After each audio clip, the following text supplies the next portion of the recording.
పునరుద్ధానము అనేది లేకపోతే క్రైస్తత్వానికి పునాది అనేది లేకపోను. యేసుప్రభు వారు చనిపోయి తిరిగి లేవలేకపోతే ఈరోజు ఎవ్వరు కూడా ఆయనను సేవించలేకపోను. మీరు ఇక్కడికి రాకుండా ఉండును. ఆయన పునరుద్ధానుడై లేచి ఉన్నాడు కాబట్టే ఆ గొప్ప సంఘటనను బట్టి ఈరోజు ఆయనను దేవునిగా, దేవుని కుమారుడుగా ఈ భూలోకానికి వచ్చి ఉన్నాడని, ఆయన మరల పరమునకు తండ్రి కుడిపార్శ్వమున కూర్చుని ఉన్నాడని మనము విశ్వసిస్తూ ఉన్నాం. ఆయన పునరుద్ధానమును బట్టి క్రైస్తత్వము నిలబడింది. అది నెంబర్ 1. నెంబర్ 2, ఆయన పునరుద్ధానమును బట్టి యేసుక్రీస్తు ప్రభువారు దేవుని కుమారుడుగా గుర్తించబడ్డాడు. నెంబర్ 3, ఆయన పునరుద్ధానుడయ్యాడు కాబట్టే క్రీస్తు అనే నామకరణం ఆయనకు వచ్చింది. ఆయన పేరు యేసు క్రీస్తు కాదు, పుట్టినప్పుడు పెట్టిన పేరు యేసు. క్రీస్తు అనేది బిరుదు. మహాత్మా గాంధీ, మహాత్మా అనేది ఆయన బిరుదు, గాంధీ అనేది ఆయన పేరు. పునరుద్ధానుడైన తర్వాతే క్రీస్తుగా గుర్తించబడ్డాడు ఆయన. యేసు ప్రభువారు పునరుద్ధానుడు కాకపోతే యేసుగానే ఉండిపోను. యేసు ప్రభువారు పునరుద్ధానుడై లేచి ఉన్నాడు కాబట్టి ఆయనను క్రీస్తుగా ప్రకటన చేయబడింది. అంతేకాదు, పునరుద్ధానం అనేది లేకపోతే మనిషి పాపము నుండి ఇప్పటికీ విముక్తి కలుగలేకపోను. ఏకైక వ్యక్తిగా, ఏకైక దేవునిగా ఆయన ఒక్కడే పునరుద్ధాన శక్తి ద్వారా నా చేసిన పాపములను బట్టి విముక్తి కలిగింది. పునరుద్ధానం అనేది లేకపోతే పాప విమోచన లేకపోను. చివరగా, పునరుద్ధానం అనేది లేకపోతే నూతన శక్తితో మనం నింపబడలేకపోదుము. ఈరోజు సర్వ ప్రపంచవ్యాప్తముగా ఈస్టర్ పండుగలు చేసుకుంటున్నారని అంటే ఒకటే భావిస్తూ ఉన్నారు, ప్రభువా నీవు పొందిన పునరుద్ధాన శక్తి మేము కూడా పొందాలి. మేము ఈ లోకమును విడిచిన తర్వాత నీ పునరుద్ధాన శక్తితోనే మరలా నీ దగ్గరికి మేము రావాలని ప్రతి క్రైస్తవుడు కూడా పునరుద్ధాన శక్తిని పొందుకోవడానికి ఇష్టపడుతూ ఉన్నాడు. ఆ పునరుద్ధాన శక్తి ద్వారా సర్వ ప్రపంచకము కూడా ఆయన రాకడ కొరకు ఎదురు చూస్తూ ఉన్నారు. పునరుద్ధాన శక్తి అనేది ఆయన లేవటము బట్టే పునరుద్ధాన శక్తి వచ్చింది. ఆయన లేవకపోతే పునరుద్ధాన శక్తి మనము పొందుకోలేము. ఈ పునరుద్ధాన శక్తిని, ఈ పునరుద్ధానుడుగా ఉండకుండా పునరుద్ధానుడు అవ్వకూడదని సాతాను మొదటి నుంచి పన్నాగములు పన్ని వ్యతిరేకతను మొదలుపెట్టింది. యేసు ప్రభువారు పుట్టిన నుండి యేసు ప్రభువారు గెత్సేమనే తోటలో తండ్రితో మాట్లాడడం వరకు కూడా శత విధాలుగా ప్రయత్నం చేసింది యేసు ప్రభువారిని లేకుండా చేద్దామని. ఎందుకంటే మనుషులకు తెలియకపోయినా దెయ్యానికి తెలుసు, సాతానుకు తెలుసు, ఈయన కానీ పునరుద్ధానుడై లేస్తే మనుషుల పాపములన్నిటికి కూడా విముక్తి కలుగుతుందని సాతానుకు తెలిసి ఉండి శతవిధాలుగా ప్రయత్నము చేసిన మరణము ఆయన మరణపు ముళ్ళును విరిచి ఆయన తిరిగి 3వ రోజు మృత్యుంజయుడై లేచి ఉన్నాడు. హల్లెలూయా, హల్లెలూయా. మరణపు దూత మెడలను వంచాడు జీసస్, యేసు ప్రభువారు.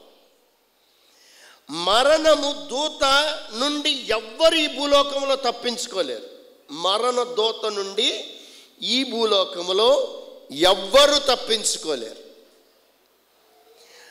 ఎంత కోటీశ్వరుడైనప్పటికీ కూడా, ఎంత బలాంగం ఉన్నప్పటికీ కూడా, ఎంత పలుకుబడి ఉన్నప్పటికీ కూడా, అతనికి ఎంత సెక్యూరిటీ ఉన్నప్పటికీ కూడా మరణదూత రమ్మంటే తప్పనిసరిగా అన్నీ విడిచి ఈ భూమి మీద నుంచి మనం వెళ్ళిపోవాలి. ఒక రోజట మరణదూత కనబడిందట ఎదురింగా ఆ వ్యక్తికి. అతడు వెంటనే తులుకుపడి, మరణదూత నా ఎదురుగా కనబడుతుంది ఏంటి, ఇప్పుడు నన్ను తీసుకెళ్ళి వెళ్ళిపోతాడేమో మరణదూత అని గడగడ గడగడ వణికిపోతున్నాడట. అప్పుడు రాజుగారి దగ్గరికి వెళ్ళి అన్నాడట, మరణదూత నా ఎదుటే కనబడతా ఉంది, ఆ మరణదూత నన్ను ఇక్కడి నుంచి తీసుకుని వెళ్ళిపోవడానికి ఇష్టపడతా ఉంది, అందుకని అర్జెంటుగా ఒక టికెట్ బుక్ చేసి నన్ను హైదరాబాద్ పంపించేయండి. ఉదాహరణకి ఆ ఊరు పెట్టుకుందాం, హైదరాబాద్ పంపించేయండి అని రాజుగారిని అడిగేటట. అదేంటయ్యా మరణదూత కనబడుతుంటే హైదరాబాద్ వెళ్ళిపోవడం ఏంటనంటే, లేదు లేదా అది ఇక్కడ కానీ ఉంటే ఆ మరణదూత నన్ను తీసుకుని వెళ్ళిపోతుంది, నేను చచ్చిపోతాను, అందుకనే ఇక్కడి నుంచి నన్ను తీసుకుని వెళ్ళి, ఇక్కడి నుంచి ఆ మరణదూత తీసుకుని వెళ్ళక ముందే నేనే వెళ్ళిపోతాను అని అనగానే రాజుగారట ఆయన ఒక బండి కట్టించి పంపించాడట హైదరాబాద్. పంపించడం మాట అలాగున్నా రాజుగారికి ఒక అనుమానం వచ్చిందట. అసలు మరణదూత ఎందుకు అతన్ని అలా ఇబ్బంది పెడుతుందని వెళ్ళి మరణదూతను అడిగాడట.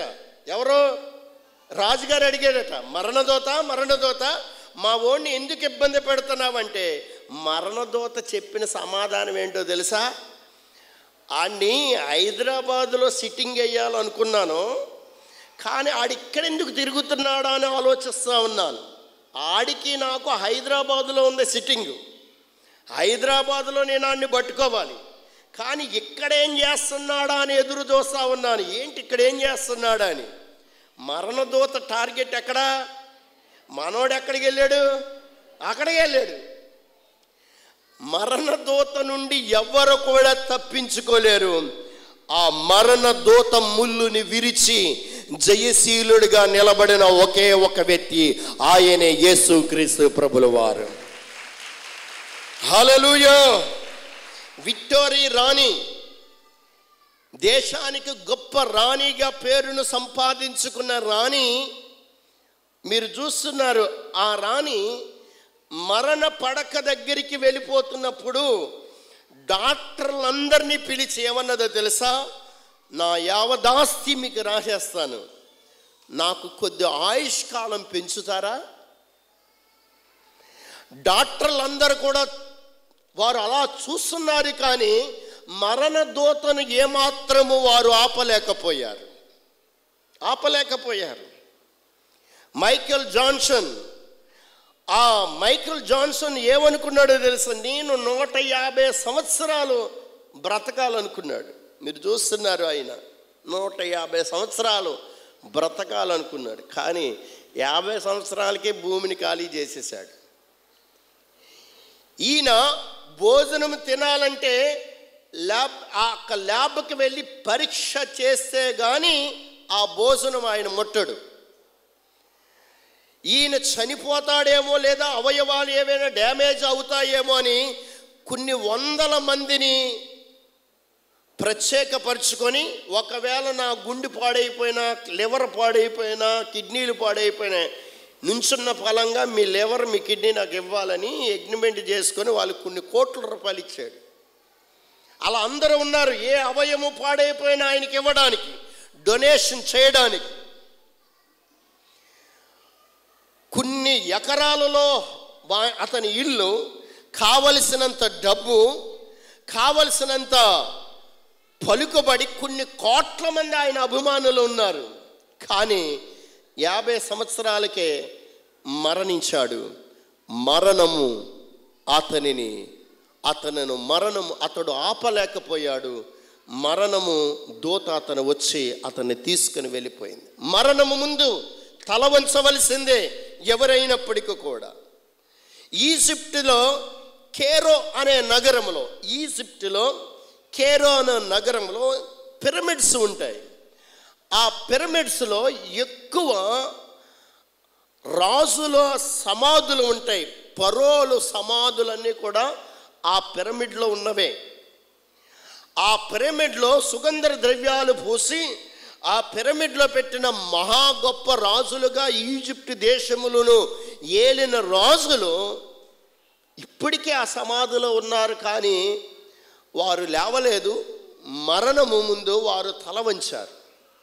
అంతేకాదు, బైబిల్లో కోరేషు రాజు, పార్సిక రాజుగా అతను పేరు పొందిన ఈ రాజు, రాజులలో గొప్ప పేరును సంపాదించుకుని ఈ రాజు కూడా మరణము ముందు తల వంచాడు.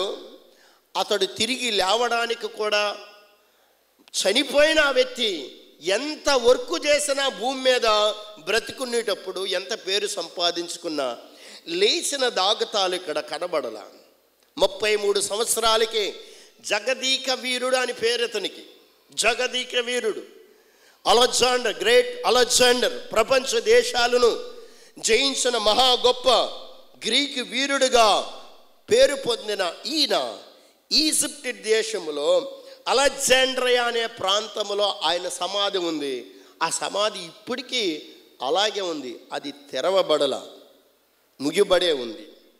నేపాల్ దేశంలో గొప్ప పేరు సంపాదించుకున్న సిద్ధార్థ్, గౌతమ బుద్ధుడిగా, రాజ్య బిడ్డగా అయిన ఈయన గౌతమ బుద్ధుడిగా పేరును సంపాదించుకున్న ఈయన ఉత్తరప్రదేశ్లో సమాధి ఉంది. ఆ సమాధి ఇప్పటికీ అలాగే ముయ్యబడి ఉంది, తెరవబడల. గౌతమ బుద్ధుడు యేసు ప్రభువు వారి కన్నా ముందున్న వ్యక్తి, ప్రజలకు మంచి బోధన ఇచ్చిన వ్యక్తి, ప్రజలను మంచి మార్గంలో నడిపించిన వ్యక్తి. కొన్ని కోట్ల మంది ఈయన అభిమానులు ఉన్నారు. కానీ చనిపోయాడు. చనిపోయిన తర్వాత లేచిన దాగతాలు కనబడల. రోమా సామ్రాజ్యమును గడగడలాడించిన సీజర్ అగస్టిన్ గొప్ప పేరును సంపాదించుకొని రోమా సామ్రాజ్యమునే గడగడలాడించిన మహా గొప్ప వీరుడిగా ఉన్న ఈయన సమాధి, ఆయన అలాగే ఆ సమాధి ఉంది కానీ తెరవబడల. మహారాష్ట్రలో ఢిల్లీ అనే ప్రాంతంలో మహాత్మా గాంధీ గారి సమాధి, భారతదేశానికి స్వాతంత్రత తీసుకొచ్చిన మహా గొప్ప మహనీయుడు, ఆయన సమాధి అక్కడ ఉంది. సరోజిని నాయుడు వెళ్ళి అక్కడికి వెళ్ళి ఆ సమాధి దగ్గరికి వెళ్ళి అన్నదట కొన్ని సంవత్సరాల కిందట, ఓ మహాత్ముడా, జీసస్ లేచినట్లుగా నీవు లేచి ఈ దేశాన్ని ఇంకా ఉద్ధరించని కేకలు వేసిందంట. ఆ కేకలకి ఇప్పటికీ గాంధీ గారికి కనబడలా, ఆయన లేవలా. మహాత్ములుగా ఉండి మహాత్ములుగా పేరును సంపాదించుకొని దేశానికి గొప్ప పేరు సంపాదించగలిగిన వారు కూడా ఇప్పటికీ సమాధిలో ఉన్నారు. అమెరికా దేశానికి మొట్టమొదటి రాష్ట్రపతి జార్జ్ వాషింగ్టన్ 1779వ సంవత్సరం మొదటి రాష్ట్రపతిగా ఉన్నాడు. ఈయనని చాలామంది గౌరవిస్తారు.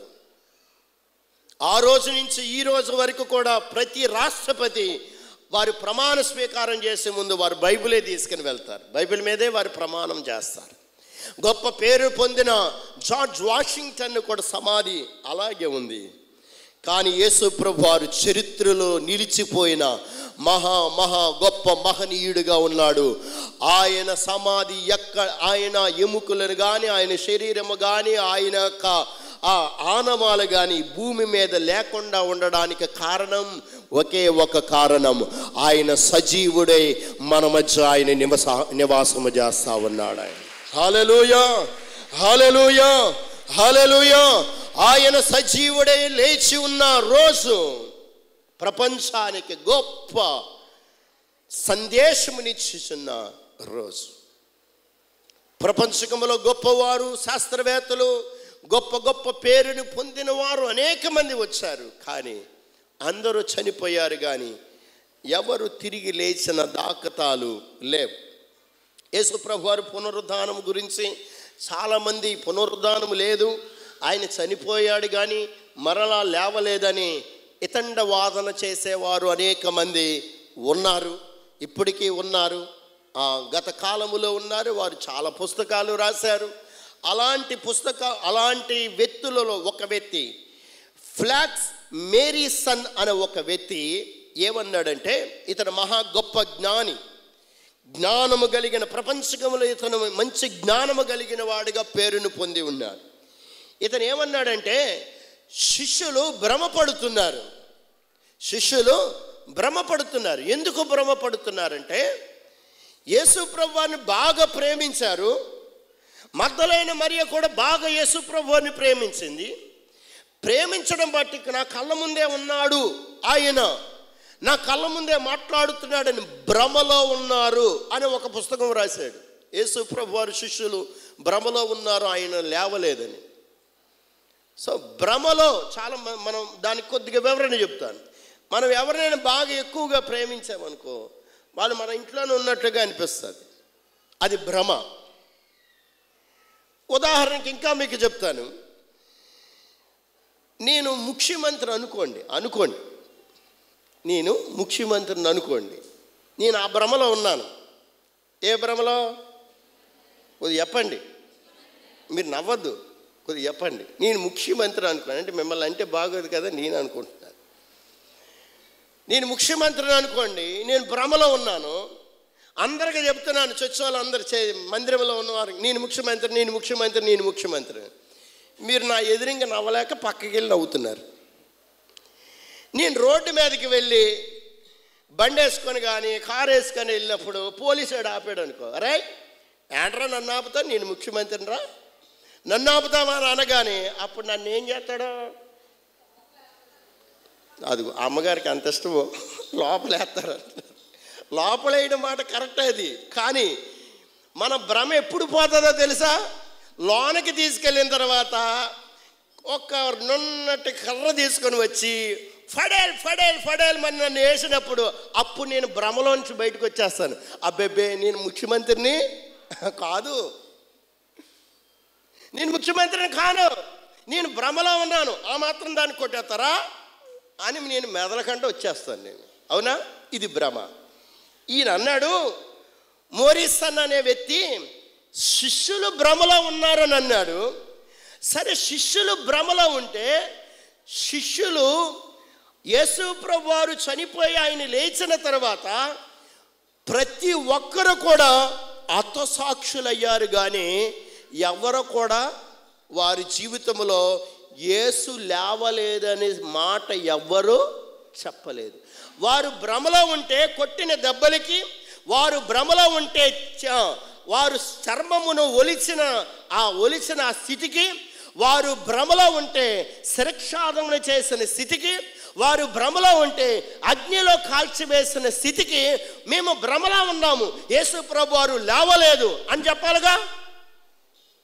కానీ ఇది భ్రమ కాదు, ఇది సత్యం. మేము కనులారా చూసాము, చెవులారా విన్నాము, ఆయన చనిపోయాడు, ఆయన తిరిగి లేచాడని వారు ఖండితముగా చెప్పగలిగారంటే, వారు విన్న వాటిని, చూసిన వాటిని వారు ఖచ్చితంగా సత్యమును వెల్లడపరచటముతో వారి జీవితంలో దేవుని రాజ్యమును స్వతంత్రించుకోవడానికి దేవుడు ఉపకారం వారికి చేశాడు. ఆమేన్.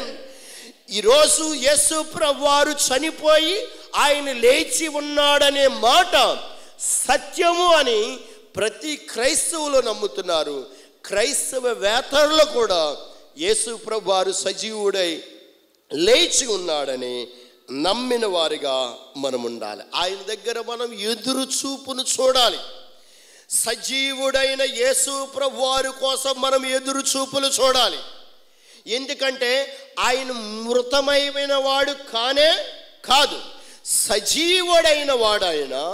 ఆయన కోసం మనము మరలా ఎదురు చూడాలి. ఎందుకంటే సజీవమైన వాడు మరలా మన దగ్గరికి రాబోతున్నాడని ఎదురు చూడాలి. ఆమేన్. సముద్రం దగ్గర ఒక ఇల్లు ఉందట. ఆ ఇంటిలో ఉన్న యజమానులు మరియు కుటుంబంలో ఉన్నవారు సముద్ర వేటకు వెళ్తారట. సముద్ర వేటకు వెళ్తే ఆ రోజు ఆ మనవడు సముద్ర వేటకు వెళ్ళాడట. వెళితే సముద్ర వేటకు వెళ్ళిన అతను నెల రోజులకి రాలా. అర్థమైనది ఏమిటంటే అతడు ఆ సముద్రంలో చనిపోయాడు. సముద్రంలో చనిపోతే మరలా వెనక్కి తీసుకురావడానికి అవకాశం ఉండదు.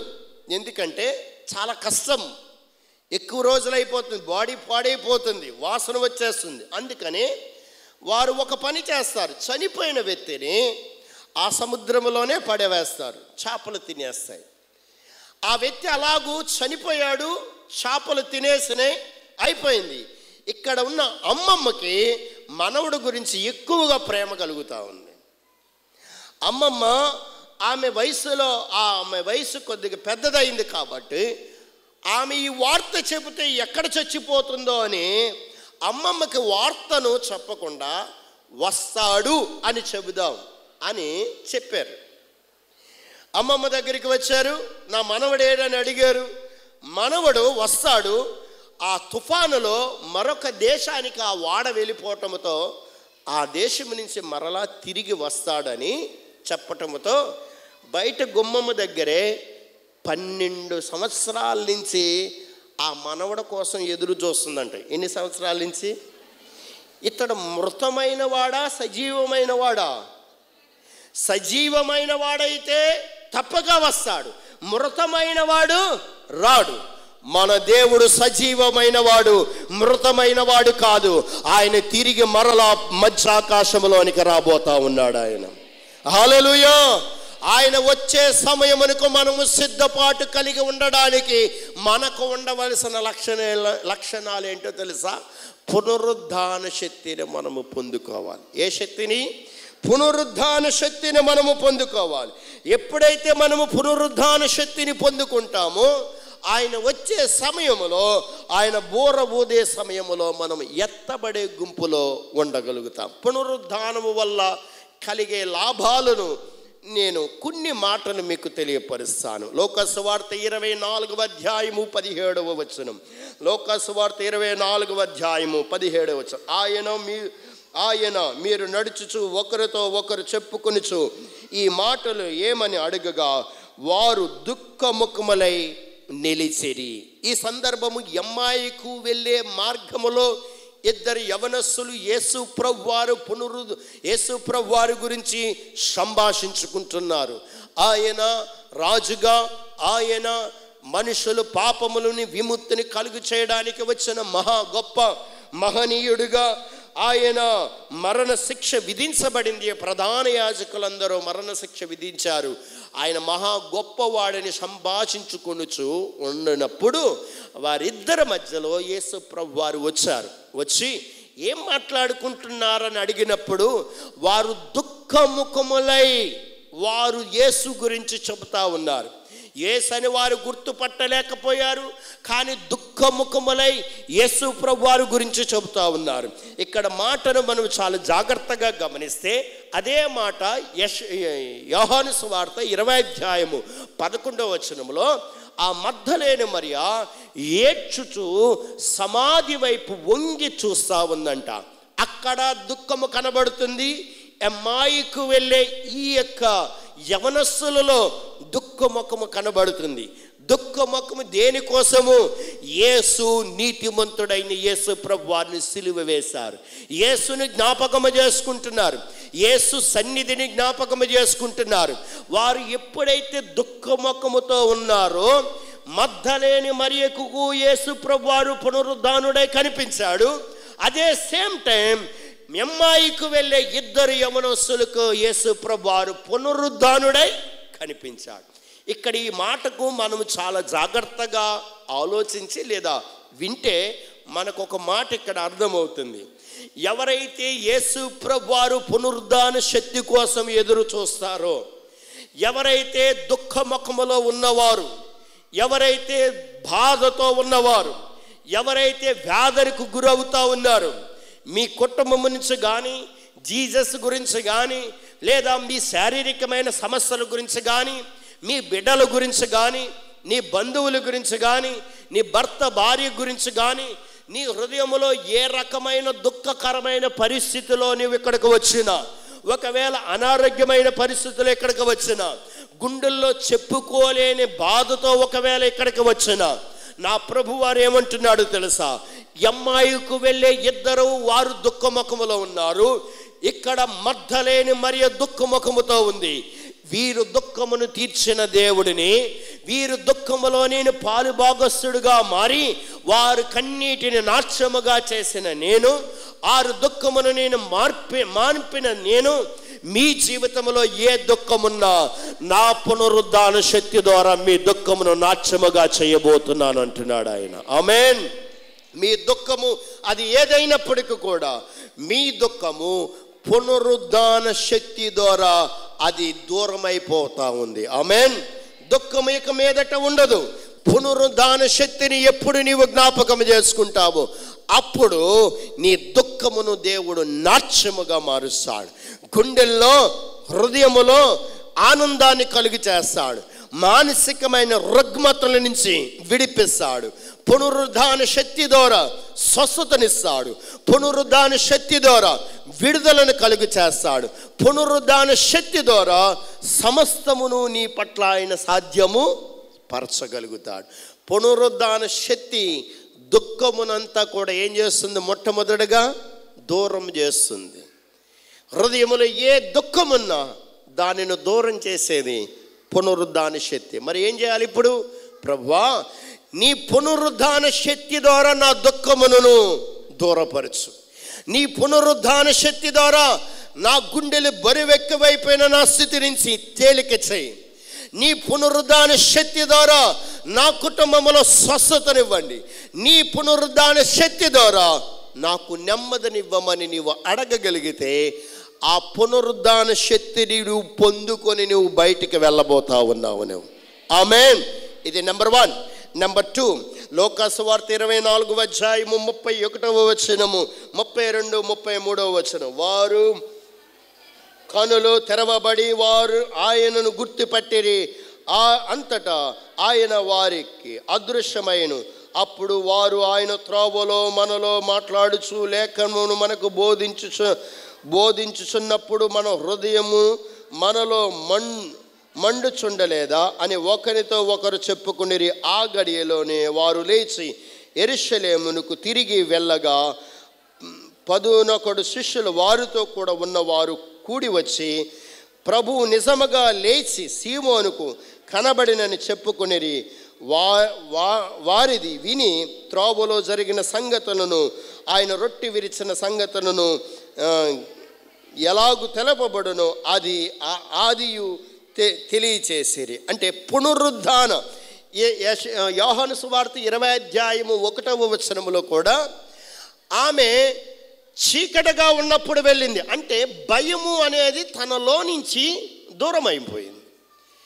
తర్వాత ఇక్కడ చూస్తే యేసు ప్రభువారు కనిపించిన తర్వాత యేసు ప్రభువారు అదృశ్యమైపోయాడు. గుర్తుపెట్టిన తర్వాత ఎమ్మాయికి వెళ్ళే ఆ దారిలోనికి వెళ్ళిన ఈ వీరి జీవితంలో జరిగినది.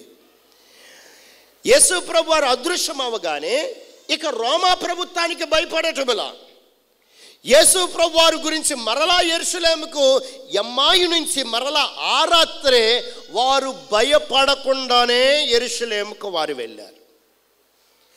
పునరుద్ధాన శక్తి ద్వారా మగ్దలేని మరియ భయపడకుండా సమాధి దగ్గరికి వచ్చింది.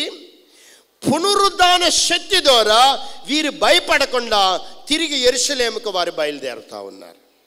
పునరుద్ధాన శక్తి ద్వారా యెరూషలేముకి వారు తిరిగి వెళుతూ ఉన్నారు. పునరుద్ధాన శక్తి ద్వారా వారు మగ్దలేని మరియ సమాధి దగ్గరికి ఒంటరిగా వెళ్ళింది. ఈ వాక్యమును బట్టి దేవుడు మనకు గుర్తు చేస్తున్న మాట ఏమిటో తెలుసా?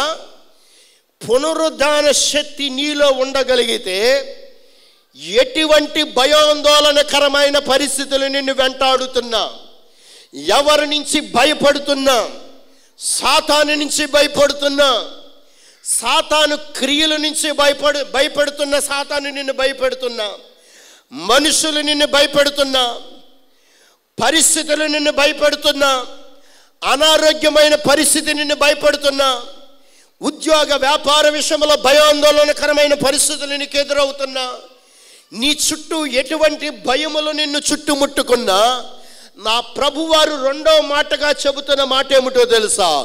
నా పునరుద్ధాన శక్తిని ఎవరు కోరుకుంటారో వారిని నేను ధైర్యవంతులుగా మారుస్తానంటున్నాడు. గట్టిగా చప్పట్లు కొట్టి ప్రభు నామాన్ని మహిమపరుద్దాం. నీవు ఎప్పుడు ధైర్యవంతుడిగా ఉంటావో తెలుసా? పునరుద్ధాన శక్తిని నీవు పొందుకున్నప్పుడు.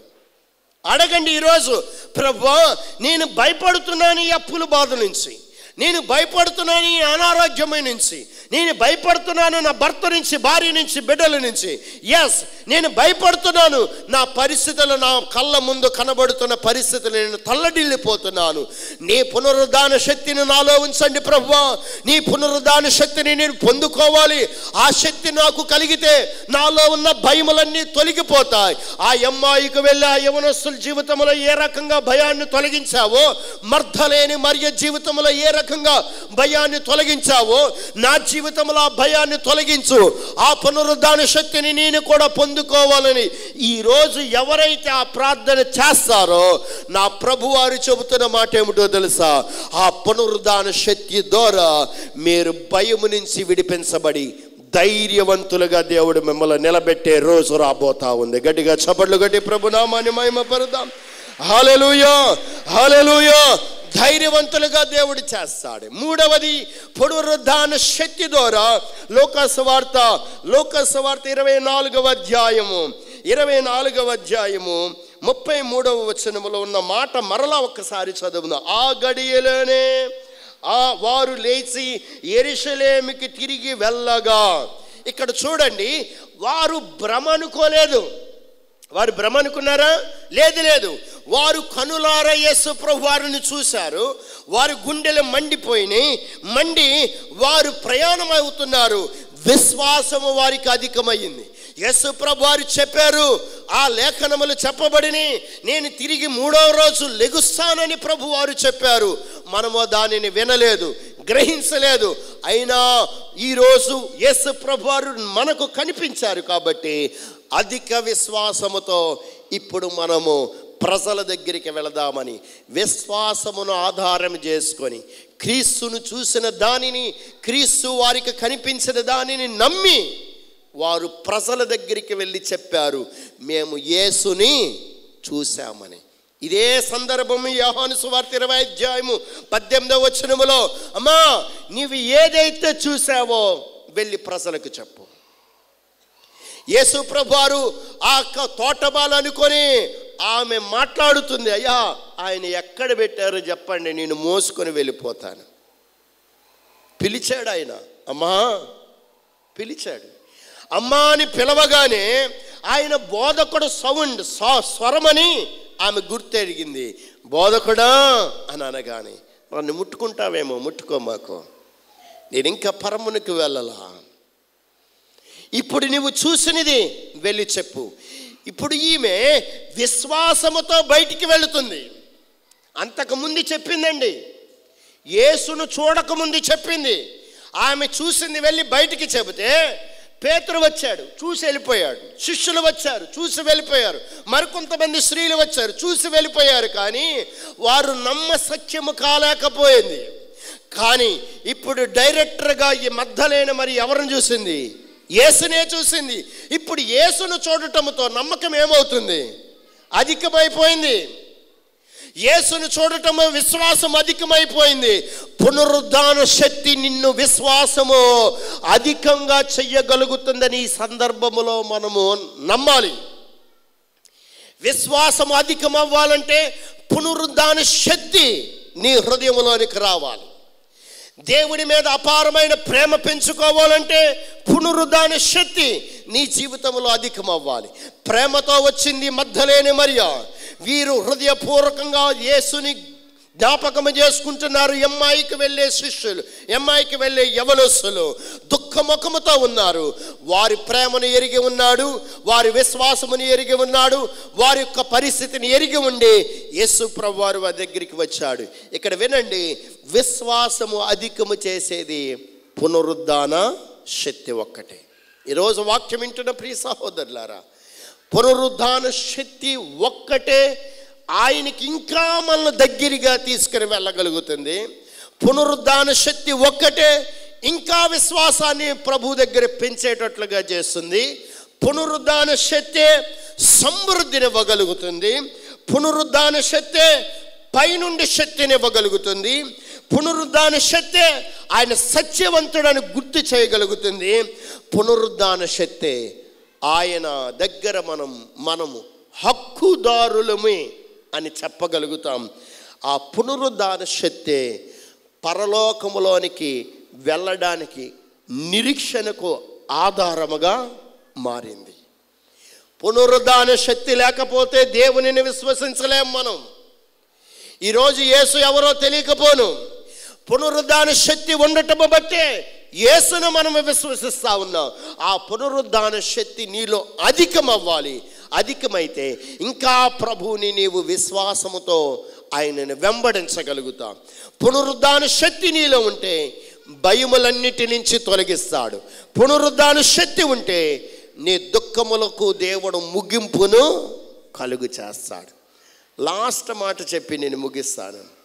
పునరుద్ధాన శక్తి ఉంటే నీవు దేవుడి రాజ్యములో హక్కుదారుడుగా ఉంటావు. నీవు ఆ పునరుద్ధాన శక్తి ద్వారానే ఇప్పుడు నువ్వు ఖచ్చితంగా చెప్పగలుగుతున్నావు, రక్షణ పొందిన వారు, నీతిగా యథార్థంగా జీవించిన వారు మీరు ఏం చెప్పగలుగుతారో తెలుసా?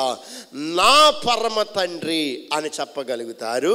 నా కొరకు ప్రాణం పెట్టిన యేసు ప్రభువారని మీరు ఖచ్చితంగా చెప్పగలుగుతారు. ఎందుకంటే ఆ పునరుద్ధాన శక్తి మీకు హక్కుదారునిగా చేసింది. యేసు ప్రభువారు కానీ లేవలేకపోతే, అనగా పునరుద్ధానుడై లేవలేకపోతే మనకి పరలోకానికి హక్కుదారులము కాదు. పరలోకానికి హక్కుదారులము కాదు. నా దగ్గర ఒక సెల్ ఫోన్ ఉంది, అది మీకు ఇస్తాను అని అన్నాను. నా దగ్గర ఒక కారు ఉంది, అది మీకు ఇస్తాను అని అన్నాను. ఎంతమంది వస్తారు నా దగ్గరికి? కొంతమంది వస్తారు ఆశ కలిగిన. నా దగ్గర ఇంకేమున్నాయి? ఇంకేమి లేవు. ఇంకేమైనా ఉంటే మీకు ఇస్తానని అంటాను. ఇస్తానంటే నాకు ఇవ్వండి అని అంటారు. అది మీరు పొందుకోవాలంటే ఒకటి చెయ్యాలి. నేను ఏంటో తెలుసా? అది మీకు హక్కు అవ్వాలని అంటే నేను ఒకటి చేయాలి. ఆ వస్తువులను రాసి ఇది మీకు ఇస్తున్నానని కింద ఏం చేయాలి? సంతకం చేయాలి. నేను ఇస్తున్నానని తెల్లకాయిత మీద రాసేసి కింద సంతకం పెట్టకపోతే మీరు హక్కుదారులు కాదు. యేసు ప్రభువారు మీరు హక్కుదారులు అని పునరుద్ధాన శక్తి ద్వారా సంతకం పెట్టి మనల్ని హక్కుదారునిగా పరలోకానికి మనల్ని చేశాడు. గట్టిగా చప్పట్లు కొట్టి ప్రభునామాన్ని మహిమపడదాం. ఆయన పునరుద్ధానుడై లేచి ఉన్నాడు కాబట్టే మనం హక్కుదారులమయ్యాం. లేకపోతే మనం ఎవరమో ఆయన ఎవరో లాగున్నాం. భూప్రపంచకం మీద ఎవ్వరు చెయ్యలేని త్యాగాన్ని చేశారు యేసు ప్రభువారు. మహనీయులు వచ్చారు, మేధావులు వచ్చారు, ప్రపంచాన్ని గడగడలాడించి ఏకపక్షముగా ఏలిన వారు వచ్చారు. గొప్ప గొప్ప కవులు వచ్చారు, జ్ఞానవంతులు శాస్త్రవేత్తలు వచ్చారు. కానీ ఎవరు మనుషుల పాపాన్ని మోసుకెళ్ళిన వారు ఎవరు లేరు. అంతేకాదు, చనిపోయిన వాడు ఎవరు కూడా ఈ భూమి మీద లేచిన దాఖలాలు లేవు. చాలామంది అన్నారు, నన్ను సమాధి చేసేయండి, నేను 3 రోజుల తర్వాత లెగుస్తానని. అలా అందరూ అన్నారు. ఇప్పుడు ఆ బాక్స్ని కానీ ఆ సమాధి పెట్టిని కానీ తీస్తే లోన ఎముకలు తప్ప ఏమీ ఉండవు. చాలామంది అన్నారు, నేను లెగుస్తానని. అప్పటి నుంచి అంటూనే ఉన్నారు, ఇప్పటికీ లేవలేదు. ఈ భూమి మీద మహనీయుడుగా, మహోన్నతుడుగా, రక్షకుడుగా, మహాగణుడుగా పునరుద్ధాన శక్తిని ఆయన కలిగి ఉండి మనల్ని హక్కుదారులు చేయడానికి ఆయన పునరుద్ధానుడై 3వ రోజు ఈరోజు ఆయన లేచిన శుభ సందర్భముగా ప్రపంచవ్యాప్తముగా ప్రజలందరూ ఆయనను కొనియాడుతూ ఉన్నారు. ఎందుకో తెలుసా? మాకు ఆ పునరుద్ధాన శక్తి కావాలయ్యా. ఆ పునరుద్ధాన శక్తిని మేము పొందుకోవాలి. ఆ పునరుద్ధాన శక్తి ఉంటే మా దుఃఖములు దూరం అయిపోతాయి. ఆ పునరుద్ధాన శక్తి ఉంటే మా భయములు దూరం అయిపోతాయి. ఆ పునరుద్ధాన శక్తి ఉంటే ఇంకా మీ మీద మాకు విశ్వాసము పెరుగుతుంది. ఆ పునరుద్ధాన శక్తి ద్వారానే మేము మీకు హక్కుదారులుగా, పరలోకమునకు హక్కుదారులుగా ఉంటామని అనేక మంది ఈరోజు యేసును విశ్వసించి, పునరుద్ధానమును విశ్వసించి వారు ముందుకు వెళుతున్నప్పుడు మనము దేవుని అడగవలసింది ఏంటో తెలుసా? నాకు ఆ పునరుద్ధాన శక్తి కావాలి ప్రభువా, ఆ దుఃఖము నుంచి విడుదల కావాలి ప్రభువా. నువ్వు నిజముగా మా కోసం లేచి ఉన్నావు, మా కోసం రానై ఉన్నావు. మాకు కలిగిన భయములన్నీ విడిపించయ్యా. విశ్వాసము కలిగిన వ్యక్తిగా మేము మారాలి, హక్కుదారులుగా మేము మారాలని పునరుద్ధాన శక్తి కోసం ఎవరైతే ఇప్పుడు ప్రార్థన చేయగలుగుతారో తప్పక వారు పునరుద్ధాన శక్తిని పొందుకొని వెళ్ళబోతా ఉన్నారు. ఆ పునరుద్ధాన శక్తి ద్వారా దుఃఖమును నాట్యముగా మార్చబోతా ఉన్నాడు. ఆ పునరుద్ధాన శక్తి ద్వారా భయము తొలగిపోయి ధైర్యాన్ని ఇవ్వబోతా ఉన్నాడు. ఆ పునరుద్ధాన శక్తి ద్వారా అవిశ్వాసము తొలగిపోయి విశ్వాసము కలిగిన వ్యక్తులుగా మారబోతా ఉన్నారు. ఆ పునరుద్ధాన శక్తి ద్వారా బానిసల నుంచి విడిపించబడి దేవుని కుమారుడుగా, హక్కుదారులుగా మారబోతా ఉన్నారు. మీరు చేయవలసిన ప్రార్థన ఏంటో తెలుసా? నేను పునరుద్ధాన శక్తిని పొందుకోవాలి ప్రభువా, ఆ పునరుద్ధాన శక్తిని నాకు ఇవ్వండి అని మనం ప్రార్థన చేద్దామా?